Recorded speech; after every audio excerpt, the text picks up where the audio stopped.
Shalom jemaat yang saya kasih dalam Tuhan Yesus Kristus. Tuhan memberkati saudara. Bagaimana kabar pada hari ini? Saya yakin kita semua ada di dalam pimpinan dan anugerah Tuhan. Firman Tuhan pada pagi hari ini saya ambil dari Mazmur 34 ayatnya yang ke-1b. Aku hendak memuji Tuhan pada segala waktu. Puji-pujian tetap di dalam mulut. Saya beri judul firman Tuhan pada pagi hari ini adalah tuntunan Tuhan di sepanjang waktu. Saudara, apakah ada jiwa-jiwa yang dapat matang tanpa dipenuhi oleh kesukaran hidup dan perlawanan? Coba kita pikirkan. Sebagai contoh Musa yang meluangkan 40 tahun di padang gurun sebelum Tuhan dapat menggunakan dia memimpin Israel keluar dari perbudakan. Kita mungkin takjub akan tahun demi tahun bagaimana Yohanes di Pulau Patmos sebelum dia menjadi penulis kitab Wahyu. Dan pengalaman Paulus di penjara dan disiksa sebelum dia dapat menulis. Memang ibadah itu kalau disertai rasa cukup memberi keuntungan besar.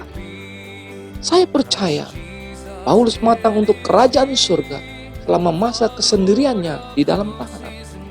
Saya merasa Yohanes butuh istirahat dari pelayanan yang melelahkan secara konstan. Hampir mustahil bagi manusia untuk mengetahui batas ketahanan fisik. Jarang sekali mereka berhenti tepat pada waktunya. Seperti seekor burung mewarisi insting untuk terbang, tetapi tidak untuk berhenti terbang. Terkadang Tuhan harus menghentikan orang-orang dari langkah cepat mereka sebelum mereka roboh. Trauma berhenti mendadak itu mungkin susah dipahami atau diterima.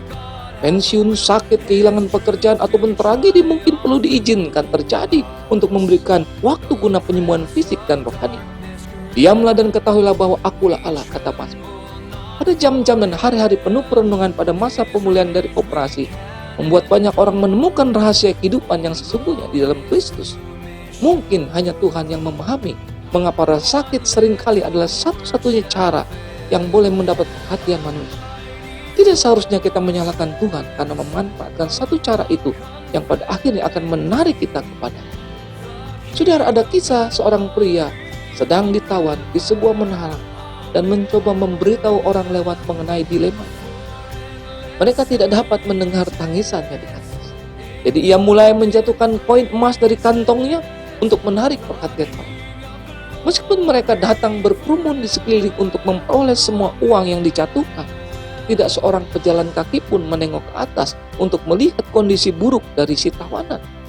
Akhirnya, ia berhasil menghancurkan sepotong semen dari tembok yang sudah rapuh dan menjatuhkannya dari jendela. Itu jatuh menimpa seorang di kepalanya dan melukainya.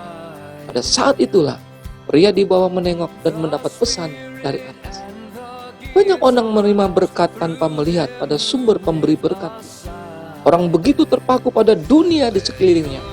Hanya saat kita terluka saja, barulah kita melihat ke atas dan mulai mendengarkan pesan yang Tuhan coba komunikasikan.